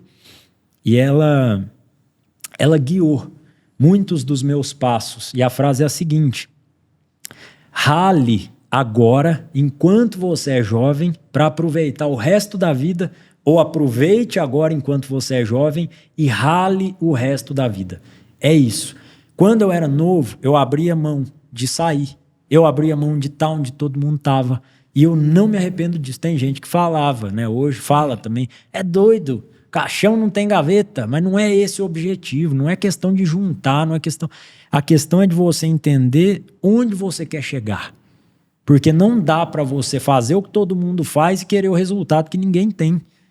E eu, na minha humilde concepção de vida, optei por abrir mão da minha juventude, de muita coisa que o povo nem imagina, que só a gente sabe dos tombos que a gente vem tomando ao longo do caminho, para estar onde eu estou hoje. E nada do que eu tenho hoje, nada do lugar que eu estou hoje é meu. É a humildade de reconhecer que tudo foi Deus que foi pôr na mão, mas Ele te dá a ferramenta, é você que tem que fazer. Não tem jeito, ninguém vai fazer por você. Então, se eu pudesse dar um conselho para mim, anos atrás, seguramente seria esse, se eu não tivesse ouvido e tivesse essa oportunidade. É o conselho que eu vou deixar para os meus filhos. Aproveitem a juventude de vocês para construir algo. Exatamente. Não simplesmente pensando, só se vive uma vez, vai que morre amanhã, vamos fazer tudo o que tem vontade hoje. Porque não morre não, a gente dura um tempinho a mais e construir e viver os frutos de tanto trabalho é gratificante. Eu garanto que é gratificante. A conta sempre vai fechar lá na frente para quem é de fato determinado e resiliente em buscar as coisas. Ô Vitor, o Vitor começou lá atrás, o Vitor está aqui hoje, é referência, é uma pessoa que o pessoal gosta de ouvir, gosta de ver, pergunta, se ajuda e tal. Daqui para frente, onde é que o Vitor vai? O objetivo é o quê? É mais boi? O objetivo é ajudar mais gente, é ter mais seguidor. O que o Vitor quer? O meu objetivo... E olha, pergunta, o que a dona Jéssica deixa que o Vitor queira? Seja. O meu objetivo é me tornar um cristão melhor. Esse é o meu grande objetivo daqui em diante. E eu deixo o meu compromisso público aqui com isso. A vida da gente ela é só uma passagem. Eu tenho isso muito claro. Então eu todos os dias busco me desenvolver como ser humano. Como uma pessoa mais humilde. Como uma pessoa, como um marido melhor. Como um pai melhor para os nossos filhos que virão, se Deus quiser. Como um professor melhor para quem decide me ouvir. E como um profissional melhor dentro da minha área. Eu acho que aumento de patrimônio, aumento de quantidade de gado, é lógico que a gente quer. Aumento de quantidade de pessoas que eu ajudo, de alunos, é óbvio que eu quero. Mas isso vai ser só um reflexo de quem eu vou me tornar.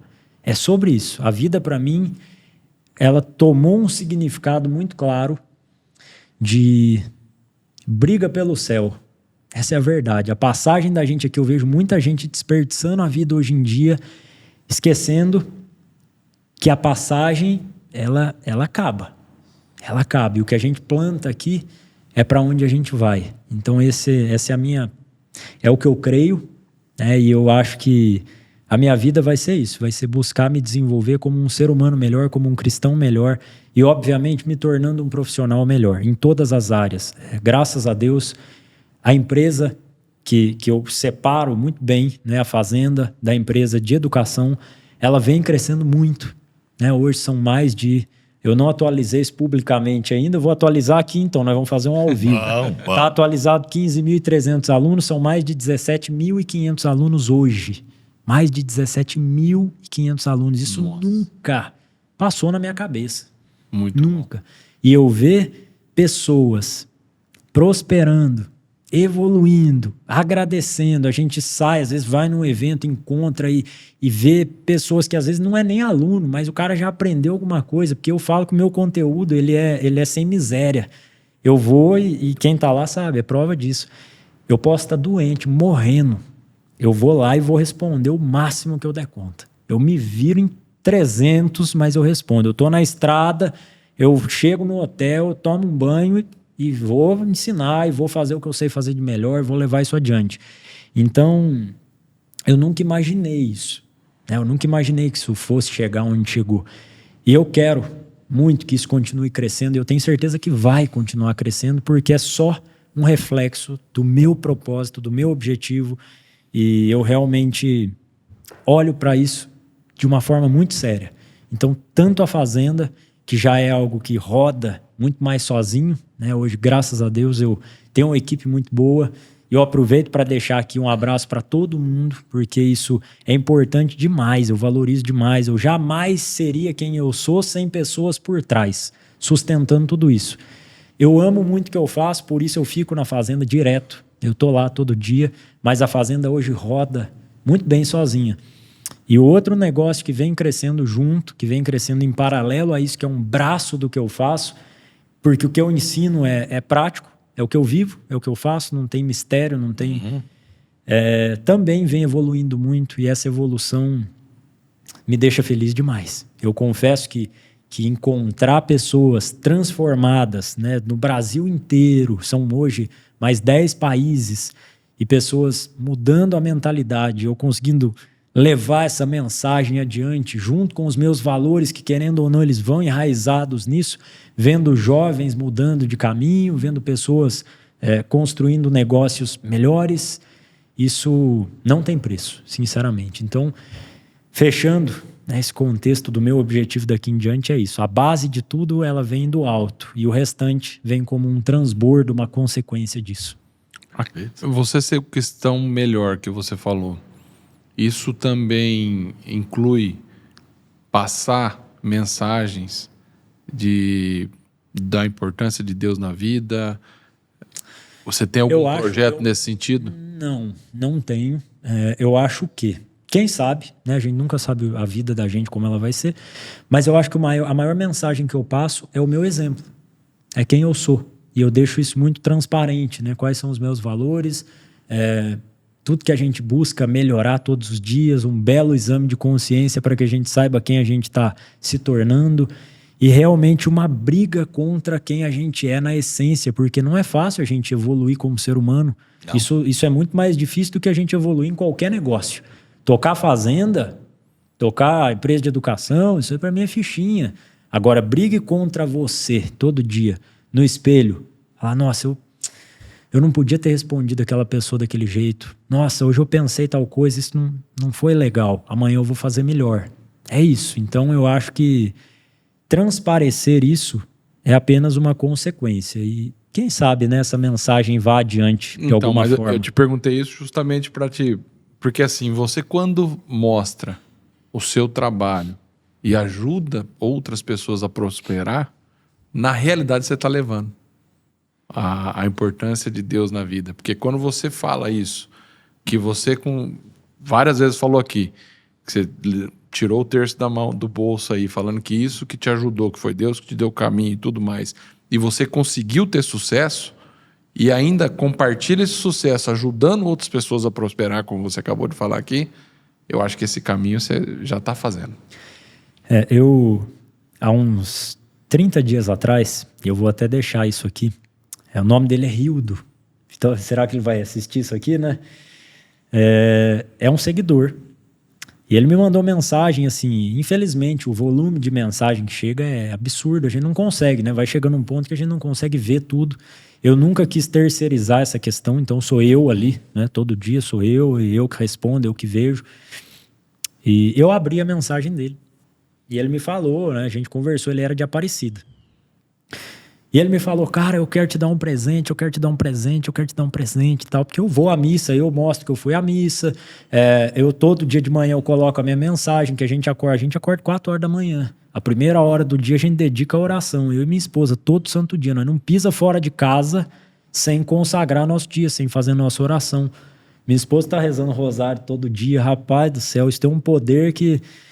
E aí eu vi a mensagem, ele falou que queria me dar um presente, falei, cara, eu agradeço, né? Mas assim, o dia que eu não queria que ele gastasse para me entregar um negócio, eu fico sem jeito, né? O negócio fica meio... Falei, tá bom, né? Qualquer dia eu tô passando por aí, eu vou encontrar você. E aí a gente encontrou. Um dia eu tava indo num médico, numa consulta, ele mandou mensagem, que dia que eu ia, que o presente tava pronto, então eu parei lá. A gente encontrou num posto, que foi inclusive o lugar que eu encontrei o Lucas Siqueira, uma outra vez também, que a gente se conheceu. E aí ele arrancou um saquinho assim e entregou pra mim. Tava eu e minha esposa.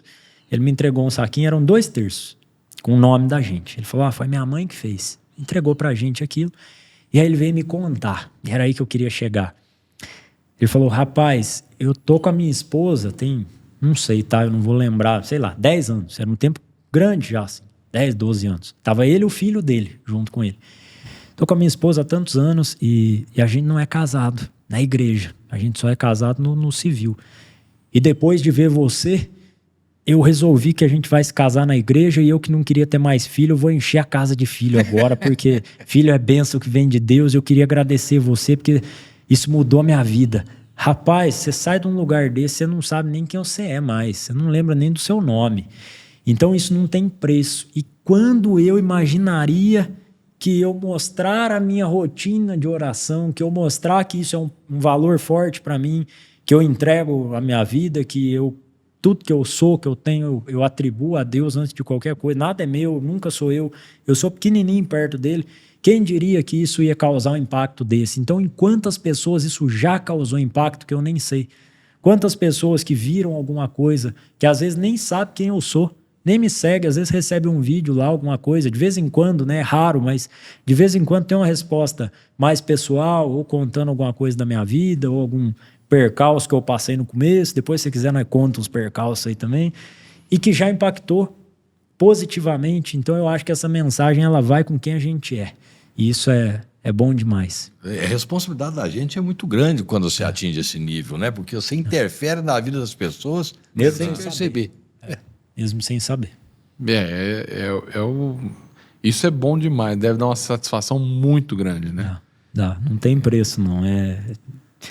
Não tem palavras, cara, pra dizer isso. Você saber que você conseguiu... A gente tá falando de família, né? Se gerar um resultado de qualquer coisa, tudo bem, é bom demais. Mas assim, se falar, eu uni uma família. O cara me viu o meu exemplo de matrimônio e vai se casar por conta do meu casamento. Eu acho que esse é o verdadeiro propósito, né, que a gente tem na vida. Exemplo. Evangelizar pelo exemplo, né? Que é o que fala, né? Que o Renato acabou de escrever ali para nós. Evangelizando pelo exemplo. Isso é muito importante. Nesse contexto todo, eu queria que você falasse para você o que é Deus hoje na sua vida. O que é Deus para você? Tudo. Eu acho que é uma resposta clichê, né? Eu acho que todo mundo deve, não sei, né? Mas na minha cabeça vem isso. Eu sou muito claro em dizer, e eu repito aqui quantas vezes for, nada é por mim. Eu quero que quem está assistindo não atribua nada a mim, nada do que eu sou. Tem muita gente que elogia, você fala muito bem, a sua oratória é muito boa. Nada é meu. Eu uso tudo como um dom que Deus me deu realmente e eu só sou quem está aqui cumprindo esse papel. Então é por isso que eu digo que o processo de se tornar uma pessoa melhor, ele é árduo, mas ele é muito importante, porque se eu atribuo tudo a Deus, não adianta nada eu atribuir, falar se eu não sou íntimo dele, se eu não sou uma pessoa que obedece o que ele me mandou fazer, se eu não creio no que está ali, não, eu vou pegar a Bíblia e eu vou à missa e eu vou ouvir só o que eu quero. Isso me convém, isso não me convém. Não, é o pacote completo. Vai pegar aquilo e vai viver aquilo. E não é fácil. Não pensem que é fácil, que eu sou perfeito, que, nossa, que cristão maravilhoso. Não, a gente falha muito, a gente erra muito. Só que a gente não pode falhar e desistir. Já falhei mesmo, então agora eu vou falhar daqui em diante. Não, a gente vai falhando e vai enxergando que errou, e vai melhorando dia após dia. Mas eu atribuo a minha vida toda nas mãos de Deus. Eu coloco como tudo realmente na minha vida. O meu casamento é ele a base, eu me casei por ele. Eu não me casei pela minha esposa, ela não se casou por mim. Nós dois nos unimos por ele. Quando se tem essa certeza, se tem a certeza também de que o casamento é indissolúvel. Quantas famílias hoje se desintegram fácil demais, por quê? Ai, tá difícil demais. Nossa, nós briga muito. Então, vamos, né, a parte pior ainda. Eu não aguento ficar casado, eu quero outra pessoa, eu quero bagunça, eu quero... Isso não é uma brincadeira, né? Então, eu acho que olhar para a família da gente como algo sagrado. O meu trabalho é sagrado para mim. Eu só tenho forças para trabalhar do tanto que eu trabalho, hein? Eu não tenho... Tem gente que quer mostrar que é fácil. Eu tô mostrando, o negócio é difícil, não é fácil não. Daqui agora nós já sai, pega a estrada de novo, mais 5h30, 6 horas para voltar para casa. Amanhã cedo tá na fazenda, tem que fazer conteúdo, tem que isso, tem que aquilo. Se não for Deus que tá dando a força ali te sustentando, não vai não. Não vai. E é verdade. Então eu atribuo tudo. Toda a minha vida eu dedico a isso. João. Rapaz, mas tá trocando as Bom dia, ideias já. Vai, tudo bem? Por que João? Ué, eu não sei, ué. Eu não sei de onde que eu tirei João. Eu tenho medo de ficar na sua idade e ficar igual você. Vou cuidar das que O eu João é esses dias pra trás, né? Do Ferro em Brasa. Teve, o João às vezes a gente fala... Menino bom, relato. Menino bom, ele é gente boa, parceiro da gente lá. Um menino, ajeitado. gente fina. Ajeitado mesmo, muito bom. Ô, Vitor, faz assim... Qual dica que você daria para quem quer começar a empreender no gado de corte? Nós falamos aqui da questão da cria, né? Que não teria que ter volume e tal. Dá uma dica, 3 dicas aí para a pessoa que quer começar. Vou trazer uma dica, só que ela vale por todas. Então, boa. A dica é: não seja um diqueiro. Não seja um diqueiro. Pecuária é um negócio. Todo dia eu recebo lá, dá uma dica aí, tu quer começar, dá uma dica aí. Eu falo, meu amigo, não seja um diqueiro. Dica, corrija alguma coisinha que tá errada. Dica não vai nortear você pra você precisa de conhecimento profundo. Sabe, se envolva no negócio, vai atrás. Vai fundo naquilo, porque não é aposta. O povo se você vem, eu vou falar de exemplos. Pega uma dica comigo, uma dica com o outro. Ele monta um Frankenstein na pecuária ali que não vai para lugar nenhum. Ele não sabe o que ele está fazendo, ele tem que escolher. Uma pessoa que ele confia, que seja eu ou qualquer outra pessoa que está fazendo um trabalho, desenvolvendo um trabalho honesto, ele tem que filtrar bem, escolher, seja na cidade dele, seja alguém que é mais visível, enfim.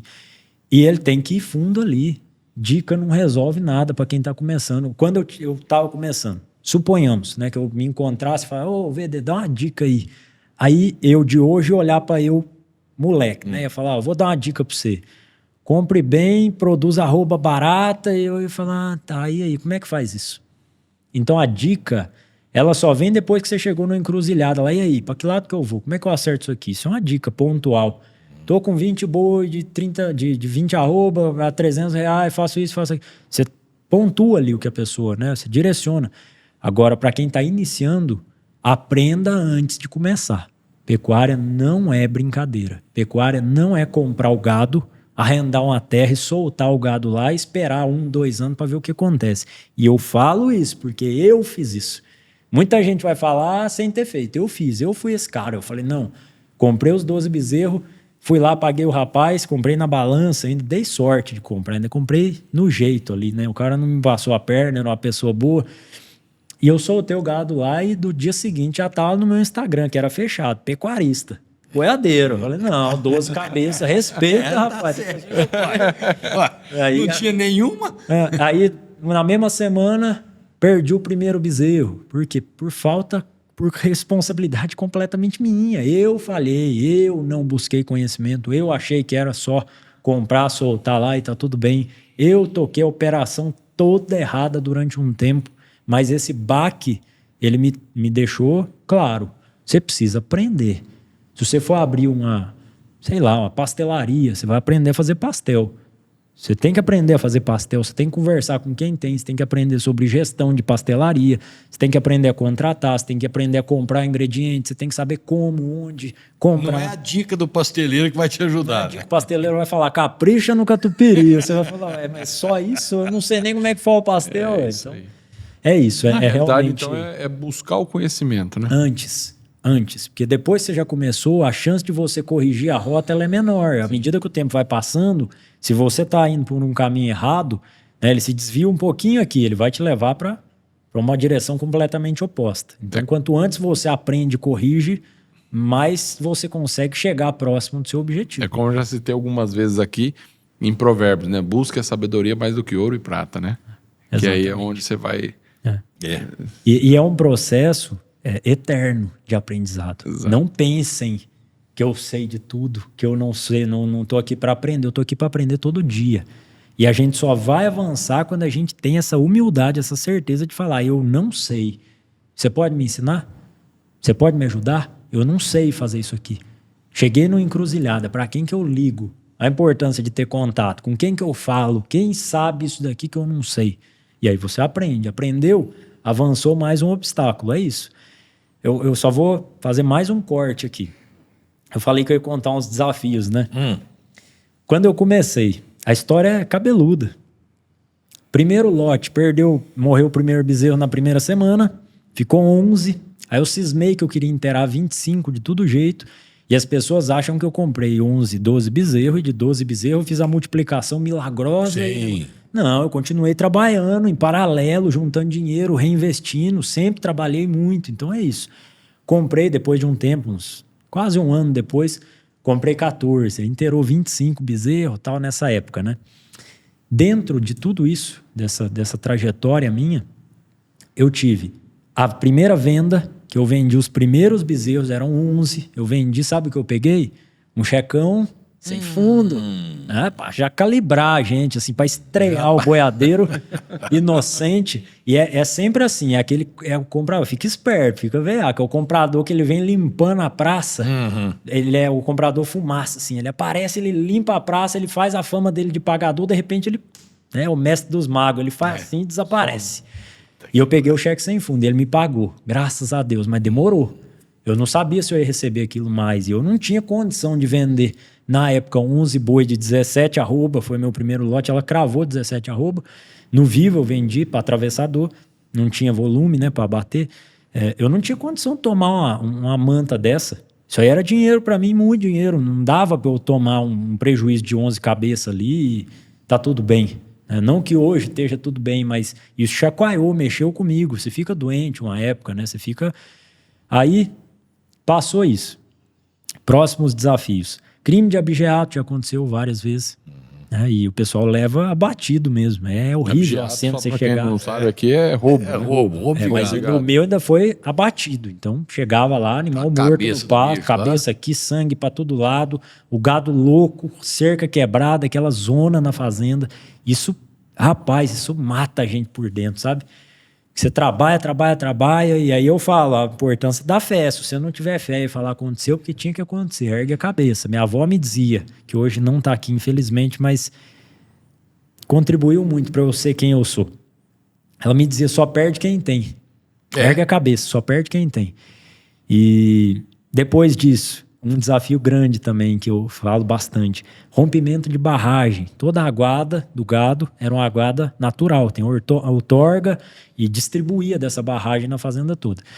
Veio uma tromba d'água e carregou a barragem. Uma barragem gigante. Aí imagina, eu fiquei com 2 dias de água ali, já ia baixando, a terra puxando aquilo. Eu tinha que tomar uma decisão. Qual era a decisão? Eu tinha condição de fazer o que eu fiz? Não, não tinha. Mais uma vez...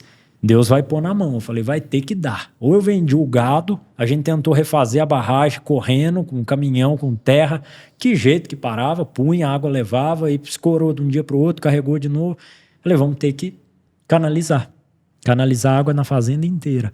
E aí foi bebedouro improvisado, tinha rotacionado que não tinha praça de alimentação, instala bebedouro, passa 5, 6 dias, muda o gado, arranca o bebedouro, tudo, leva para outro pasto, passa cano de novo. Foi um sufoco durante uns 60 dias, muito sufoco.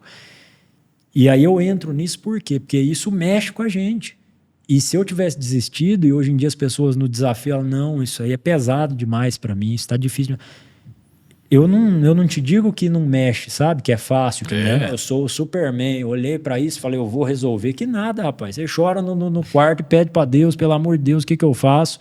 E abre as portas e dá certo. E hoje eu vejo, né? Porque água boa impacta em produtividade. Então hoje eu falo, não há mal que não venha para bem. Né? Tudo acontece por determinada razão. Diferimento de pasto. Você vai entrar na seca. Seca, como eu sempre digo, é um desafio previsível. Todo ano tem seca. A única forma de você vencer é com planejamento. Você sabe que ano que vem tem, que esse ano tem, ela vem mais braba, mais branda, mas ela vem. Diferimento de pasto. É uma estratégia que eu faço bastante lá. Que é reservar, vedar, né? A vedação de pasto para guardar o pasto e usar durante o período de seca. Então você está com aquele estoque de capim passado, que naturalmente é um capim fibroso, pouco proteico, a gente ajusta ele com proteinado e vai embora, mas é muita oferta, um pasto seco, piscou, ele pega fogo. Fogo. Então entrava gente, metia fogo, passava lá, às vezes ia pescar, a turma põe de maldade, você arranca a gente de lá e nem... fogo nos pastos. Então, quantas vezes eu tive que me virar e pensar, e põe o gado no boitel, uma parte, se vira e abre silo que não era para abrir, usa silo. Então, assim... são desafios que a gente vai passando, que vão criando casca na gente, sabe? Você vai se tornando menos reclamão e mais executor. Você vai choramingando menos quando acontece. Tá bom, eu vou chorar, vai resolver o quê? Chora nada, vai bola pra frente, vamos pensar como é que resolve. Chora, mas chora trabalhando. Chora trabalhando ali, vai reclamando e vai trabalhando, e o boi cai de preço, o que você vai fazer? Vai chorar? Não adianta, não vai pagar. Então eu acho que todos esses desafios, quando a gente vai transpassando eles vão moldando quem a gente é diante da atividade em si. Né? E diante da vida pessoal também, você tem um impasse ali, alguma coisa que você briga com a pessoa, você tem uma dificuldade aqui, tem que resolver. Você foca em resolver e não em reclamar. Né? Então, a mensagem que eu deixo de ter contado esses trechos, né, da minha história é que não tem jeito da gente crescer sem passar por desafios. Não tem jeito da gente avançar sem passar por dificuldades. E a gente tem que aprender a gostar disso. Tá difícil? Então tá bom. É sinal de que a hora que eu romper com isso, eu cheguei num nível novo. Porque esmurecer pro desafio, jogar a toalha seria covardia, né? Então é realmente enfrentar isso e tocar adiante. Muito bom. Ô, Vitor, eu quase falei João de novo. Se você fala, eu saí daqui embora, nunca mais voltar, pelo amor de Deus. O que você enxerga para a pecuária de corte daqui 50, 100 anos? O que você enxerga nela? Um avanço muito grande na questão de produção vertical, porque produtividade vertical, né, para quem não sabe, a verticalização é um processo de intensificação para se produzir mais dentro da mesma terra. Um aumento de produção horizontal é crescer em mais área. Um aumento de produção vertical é aumentar a produção na terra que você já está usando, né, enfim, vou falar uma prática muito simples aqui de se aumentar bruscamente a produção rotacionado. Estabelecer umas divisões, respeitar a altura de manejo, capacidade de suporte, você aumenta taxa de lotação, porque aumenta a eficiência de pastejo. Pronto. Eu vejo que o caminho ele tem que ser esse. Por quê? Porque a terra ela vai ficando mais cara. Por que o modelo de pecuária antigo, que funcionou muito bem, que os jovens xingam os avós, né? Porque comprar e ficar com boi no pasto 3 anos, você não vira nada, mas virou muito tempo. Deu muito dinheiro para quem soube trabalhar. Comprava terra, fazia... Por quê? Porque a terra era mais barata. Era barata. A relação de troca era outra, completamente diferente. Hoje a relação de troca ela vem estreita. O custo de terra ele vem batendo na porta. O cara que ele é dono da terra, ele não põe na conta. Ele bambeia a perna dele a hora que ele escuta o rapaz falando, eu pago tanto para você aí para nós plantar soja. É lógico que ele pensa nisso. E a única forma de competir com isso é verticalizando. Então eu vejo que é um caminho sem volta. É um caminho que, assim, infelizmente ou felizmente, não tem um ponto de vista sobre isso, mas o produtor que ele não focar nisso, em áreas boas, área que não dá para plantar, ele acaba empurrando ali.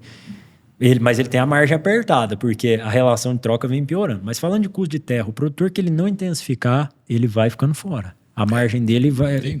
Assim, ou ele empurra aquilo sabendo que ele está deixando dinheiro na mesa, que ele podia ganhar mais arrendando a terra dele e indo pescar, ou ele vai ter que produzir mais, ele vai ter que dar um jeito de se tornar mais eficiente.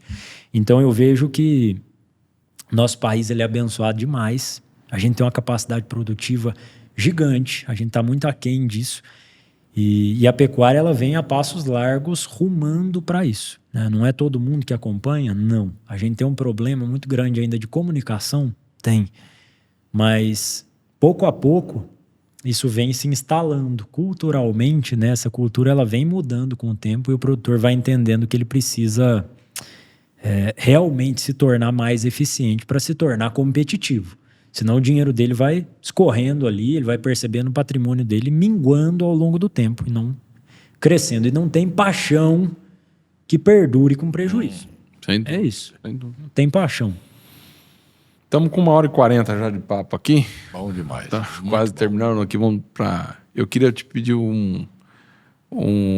que você falasse o seguinte: o que você quer deixar de legado? Rapaz, eu nunca parei para pensar nisso, porque eu nunca imaginei chegar onde eu cheguei até hoje. Que eu volto a dizer, eu não estou aqui me vangloriando de nada, né? Mas querendo ou não, hoje eu tenho muita gente que me ouve, eu tenho um nome que tem credibilidade, eu me orgulho muito disso, da integridade que eu trouxe junto ao meu nome. E muita gente diz que eu sou referência, eu ainda não acredito não, né? A gente fica, será, rapaz? Sai na rua, os outros falam, vamos tirar uma foto. Eu falo, mas tirar foto comigo? Quem olha para trás? Mas eu quero realmente deixar uma mudança, principalmente para quem vem pelejando há muitos anos, sabe? Eu acho que a pecuária ela é uma atividade maravilhosa, ela é uma atividade muito boa, eu sou doente por causa disso, eu falo, minha esposa acho que não aguenta mais ver eu falar de boi, porque é boi, eu 24 horas, nós fala de boi, cheira boi, né? Então eu acho que assim, o que eu puder somar para que outras pessoas possam viver o que eu vivo, é o que eu quero, que eu sou realizado demais na minha profissão, eu comecei de muito pouco, eu nunca desacreditei de que eu pudesse fazer alguma coisa, mas eu nunca acreditei que eu chegasse aqui. Mas isso aconteceu. E se aconteceu para mim, é possível. Para quem souber o que fazer, para quem seguir uma rota parecida, que não é fácil, mas ela é possível. Então, o meu desejo hoje, além de me tornar uma pessoa melhor, é transbordar essa melhora que existe em mim na vida de outras pessoas, para que outras pessoas possam atingir o que eu atingi hoje dentro da atividade. Uma pecuária eficiente, lucrativa, mesmo diante de momentos de instabilidade. Muita gente não consegue entender o conceito de preço médio, que é algo que eu bato muito. Você consegue construir margem, desde que aproveite as baixas para aumentar estoque, enfim, desde que você tenha esse conceito realmente de empresa. Eu detestava a faculdade que eu fiz, né? Você me perguntou, eu não tenho nenhum problema em dizer isso. Eu não gostava, eu estava lá por respeito ao meu pai, mas valeu a pena. Sabe, olhar para isso, eu não gostava, mas eu lembro de muita coisa. Rapaz, eu aprendi isso daqui. Se eu trouxer isso aqui para a fazenda e funciona, e dá certo. Então é levar esse simples que funciona, sem invenção de moda, o arroz com feijão bem feito, que eu falo, bem temperadinho, para o produtor, para que o produtor possa ter mais alegria e perspectiva dentro da atividade, para que ele consiga, de fato, unir a paixão ao resultado financeiro e trazer um crescimento muito mais acentuado com essa união. Nem só paixão, nem só dinheiro, mas os dois ali se apoiando, se complementando para que ele avance. Muito bem. Eu queria te agradecer ter vindo aqui, disponibilizado seu tempo, saiu lá do Vale do Paraíba, veio para cá. Eu que agradeço o convite, foi bom demais estar aqui. A gente já vem empurrando esse convite até um tempo, né? Acho que deve ter uns 6 meses que a gente vem tentando conciliar e agora, graças a Deus, deu certo. E eu acho que o meu desejo com isso, né, ter vindo para cá e a gente ter gravado isso, é que isso impacte na vida de muita gente. Né? Que essa mensagem vá longe, que vocês cresçam, que a gente cresça juntos e que muita gente que possa ouvir isso vá avançando, porque hoje a internet ela traz muita informação boa de graça para que as pessoas vão adiante. E onde a gente acha você, Vitor, nas redes sociais? As minhas redes sociais são todas iguais, né? Não recuso imitações, não tem, porque hoje em dia você sabe como é que é, né? Então é Victor Darido, tudo junto. Tudo junto. Victor Darido, tanto no Instagram, que é onde eu mais produzo conteúdo, todos os dias tem lá, tem oportunidade de pergunta, enfim. Tanto no TikTok, que eu replico o conteúdo do Instagram, YouTube, a gente vai crescer esse canal esse ano, enfim. Então, todas as redes é uma coisa só, é Victor Darido, não tem ponto, não tem hífen, não tem nada. E todo dia tem muito conteúdo bom por lá. É isso aí. Muito bom, né, Walter? Rapaz, só vou falar uma frase de autoria dele que é boa. Foca na solução do problema e não em reclamar. É isso. É isso. Esse foi o MFcast, o podcast do MF Rural.